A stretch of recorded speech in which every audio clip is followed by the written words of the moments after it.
the week before the National Finals Rodeo in Las Vegas. It's a special time in Wickenburg. They call it Vegas Week here.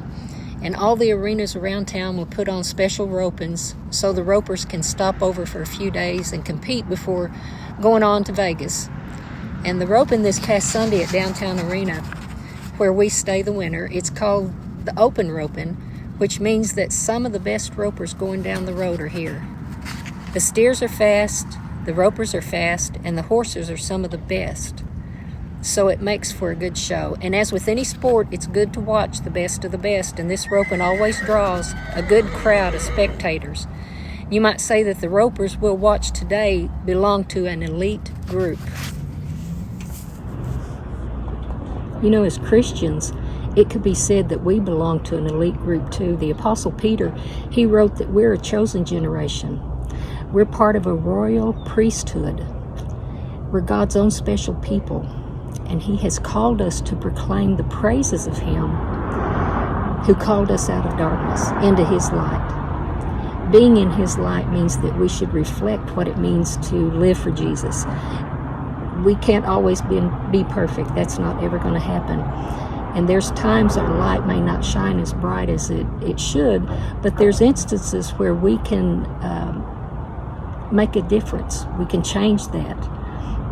One of the places not so bright that we find ourselves in a time and place is where profanity has become more acceptable. You know, it used to be that men would watch their language around women and children, and now you hear women and kids using the same bad words that men use.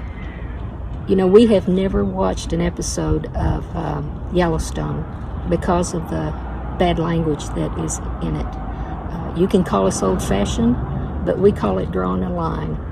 And it's not just that program. Anything we watch on TV, if the language gets bad, we will turn it off or switch to another station. I guess that's why we watch the Cowboy Channel so much, and the old Western shows. Now, I can't find any place in the Bible where it says that cussing is going to send you to hell, but there's plenty of scriptures warning against using that kind of language. First off, there's the third commandment that God gave to Moses. It said, "Thou shalt not use the name of the Lord thy God in vain." Can't get any plainer than that. James, the half-brother of Jesus, he wrote, "Out of the same mouth come praise and cursing." And he says this should not be. He couldn't understand how if someone that gives praises to God, praises to Jesus, can turn around and use foul language. James said, "How can both fresh water and salt water flow from the same spring?" Then the Apostle Paul, he had these things to say about it. He said, "Now you must rid yourself of such things as these: anger, rage, malice, slander, and filthy language." Pretty specific there. He went on to say, "There should be no obscenity, no foolish talk, no coarse joking, for you were once darkness, and now you are light in the Lord." Bottom line, cussing is a form of disrespect. It's disrespect for yourself, disrespect for the people around you, and disrespect for God. Think about this. If cussing doesn't come from light, where does it come from? It comes from darkness.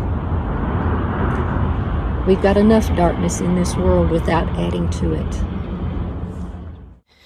God has called us to be part of his chosen generation. Let your actions show that you are the best of the best.